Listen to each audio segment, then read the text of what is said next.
साथियों, आज हम लोग पढ़ने वाले हैं एकादश अध्याय जिसका शीर्षक दिया गया है सुक्ति खटकम। सुक्ति खटकम का मतलब होता है 6 सुक्तियों का संग्रह, यानी 6 उत्तम उत्तम वाणी जो हमारे जीवन में बहुत फायदेमंद होते हैं, बहुत लाभकारी होते हैं। वैसे वैसे 6 सुक्तियों का संग्रह इस चैप्टर में दिया गया। तो आइए देखते हैं, जो पहले नंबर का श्लोक है उसमें लिखा हुआ है सुखमा पतितम सेव्यम दुखमा पतितम तथा चक्रवत परिवर्तनते दुखानी च सुखानी च। इसका मतलब है सुखमा पतितम सेव्यम, अगर किसी के भी जीवन में सुख आए तो उसका उपभोग करना चाहिए। दुखमा पतितम तथा, और दुख आए तो उसका भी भोग करना चाहिए। क्यों? क्योंकि चक्रवत परिवर्तनते दुखानी च सुखानी च। जो दुख और सुख है हर एक के जीवन में आता है, और चक्रवत परिवर्तनते का मतलब जो दुख और सुख है वो रथ के या किसी भी चीज के पहिए के समान होता है। जैसे पहिया गोल होता है, तो यहाँ हम देख रहे हैं कि एक मान लिया जाए पहिया है, ठीक है। तो ये जो पहिया है, यहाँ अगर अभी सुख है तो एक समय आएगा कि जब ये पहिया घूमेगा तो ये एक समय आएगा नीचे, और यहाँ अगर अभी दुख है तो ये घूम करके आएगा ऊपर। यानी जो दुख अभी नीचे दबा हुआ है जीवन में कभी न कभी ऊपर आएगा, और जो सुख यहाँ है वो कभी न कभी नीचे जाएगा। इसी प्रकार से अगर सुख यहाँ है और दुख यहाँ है तो दुख टलेगा और दुख नीचे होगा, और सुख यहाँ है तो सुख यहाँ से घूम करके फिर ऊपर आएगा। तो इस प्रकार से मनुष्य के जीवन में दुख और सुख हमेशा आते रहता है, चक्के की तरह वह घूमते रहता है। इसलिए दुख आने पर उसका भोग करना चाहिए, हतोत्साहित नहीं होना चाहिए, और सुख आने पर भी उसका उपभोग करना चाहिए, ज्यादा अहंकार नहीं करने चाहिए। अब देखते हैं दूसरे श्लोक। For more videos, subscribe my YouTube channel Harsh Narayan Pandey. माता शत्रु पिता वैरी येन वालो न पाठितः न शोभते सभा मध्य हंस मध्य बको यथा। यह जो श्लोक है वो कह रहा है माता शत्रु पिता वैरी येन वालो न पाठितः।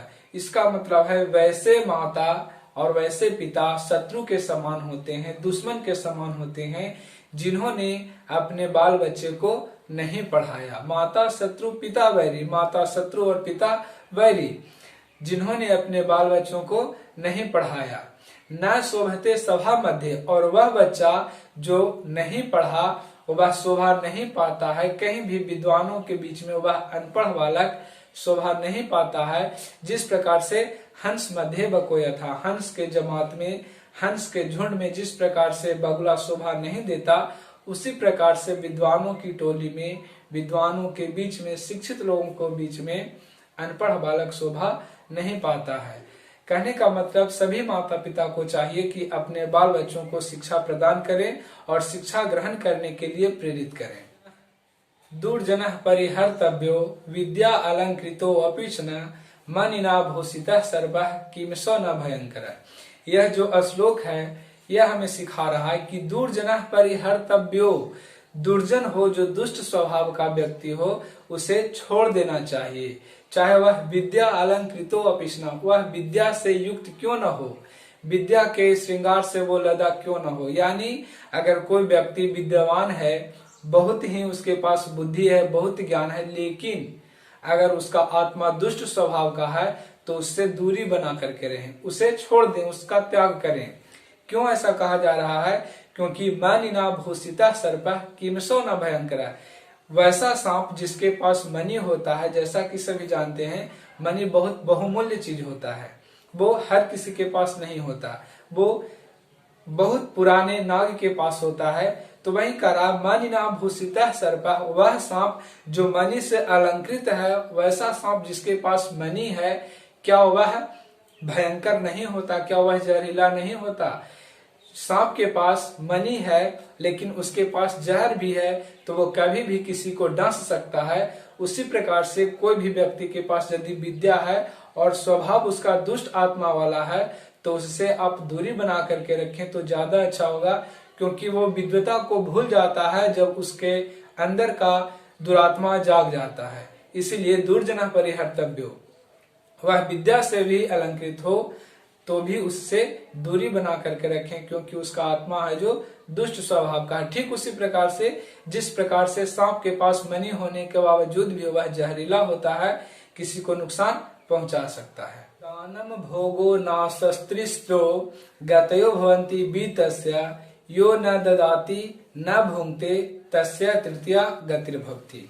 यह जो श्लोक है वो कह रहा है कि धन की 3 गतियां होती है।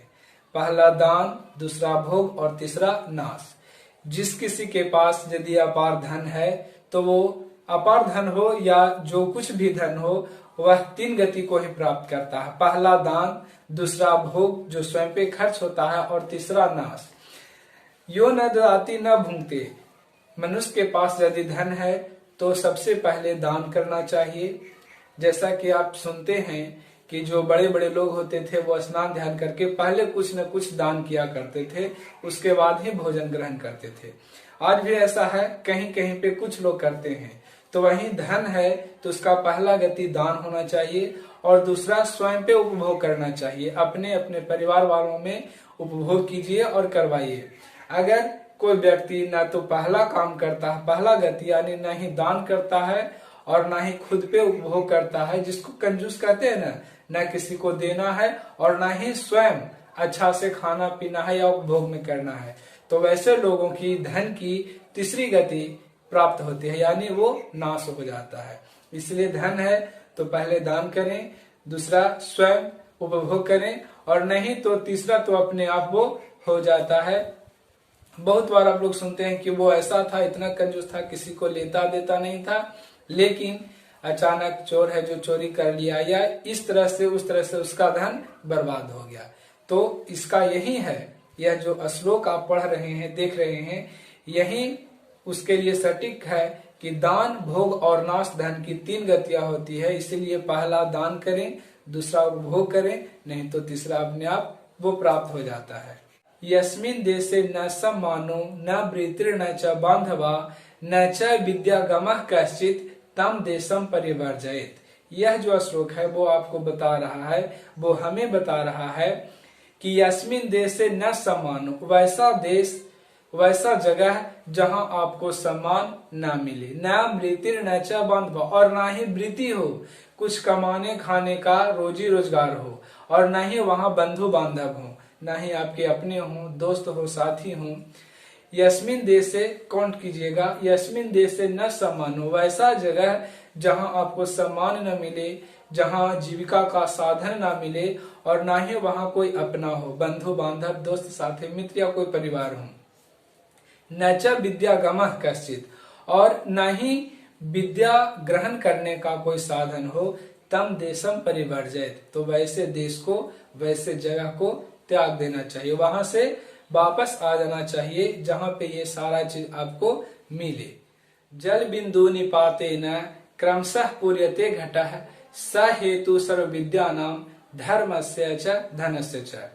कहा जाता है कि जल बिंदु निपातेन, जल की एक एक लगातार बूंद गिरने से घड़ा एक समय भर जाता है। जल बिंदु निपाते न क्रमशः पूर्यते घटा, अगर जल की एक एक बूंद भी गिरता रहे लेकिन लगातार, तो एक ऐसा समय आएगा जब वो घड़ा को भर देगा, जब वो घड़ा को भर देगा।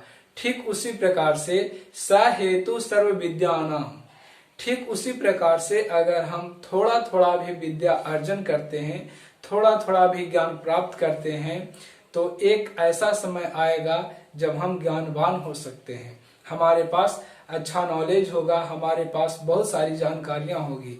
स हेतु सर्व विद्यानाम धर्मस्य च धनस्य च, और उसी प्रकार हम यदि थोड़ा थोड़ा धर्म का कार्य करते हैं तो एक समय आएगा जिस समय हमारे पास धर्म का पल्ला बहुत भारी हो जाएगा, यानी हमारे खाते में धर्म बहुत सारा हो जाएगा। और उसी प्रकार से अगर हम थोड़ा थोड़ा भी धन जमा करते हैं तो एक समय ऐसा भी आएगा जब हम धनवान कहला सकते हैं, हमारे पास बहुत सारा धन हो सकता है।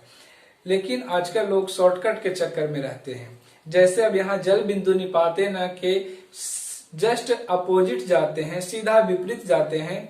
तो देखिए, जैसे आप घर में एक नल को चालू कीजिए, एक नल को ऐंठिए, खोलिए और नीचे ग्लास, लोटा, जो भी आपके पास कोई पात्र हो वो सीधा लगाइए। अगर उसका फोर्स, नल का फोर्स बहुत तेज है तो भर तो जाएगा बहुत जल्दी, बहुत जल्द वो पात्र को भर देगा। लेकिन जब वहां से आप हटाएंगे तो आप देखेंगे कि वो पात्र आधा खाली है। यदि लोटा गिलास है तो आपको 2 इंच लगभग खाली मिलेगा। ऐसा क्यों हुआ? क्योंकि आपने जल्दी किया, जल्दी के चक्कर में ऐसा होता है। अगर आप जल्दी नहीं किए होते, नॉर्मल धार के प्रेशर से, नॉर्मल धारा प्रवाह से आप अगर उसे भरते तो समय तो ज्यादा लगता, लेकिन वह पात्र है जो पूर्ण रूपे न भर जाता। जैसे आप कम नल को प्रेशर दें और पात्र को नीचे रखें और जब भरने के बाद आप हटाएंगे तो वो बिल्कुल पूर्ण रूपे न भरा हुआ रहेगा। इससे यह प्रतीत होता है कि जो काम हम आराम से, धीरे धीरे यानी धैर्य के साथ करते हैं वह पूर्ण रूपे न परिपूर्ण होता है, जबकि जल्दी का काम गड़बड़ होता है। इस बात को यह जो श्लोक है वो सिद्ध करता है कि जल की लगातार एक एक बूंद भी अगर गिरे तो घड़ा को एक समय भर सकता है। ठीक उसी प्रकार से हम सभी लोगों को, विद्यार्थियों को और अन्य लोगों को भी ध्यान देना चाहिए कि यदि हम थोड़ा थोड़ा विद्या अर्जन करें तो एक समय हमारे पास बहुत सारी जानकारियां होगी। थोड़ा थोड़ा धर्म जमा करें तो बहुत सारा धर्म हम कमा सकते हैं, और अगर थोड़ा थोड़ा धन को जमा करें तो एक दिन हम भी धनवान कहला सकते हैं। तो इस प्रकार से आपका यह सुक्ति खटकम चैप्टर है जो संपन्न हुआ। अगर यह श्लोक आप लोग को अच्छे से समझ में आया हो, मैं समझाने में सक्षम रहा हूं, तो इस वीडियो को लाइक करें, अपने साथियों के साथ शेयर करें, और अगर चैनल पे नए हैं तो इस चैनल को सब्सक्राइब कर लें ताकि और भी ऐसी बातें आपको मिलता रहे। So wish you all the best. Thank you. That's all.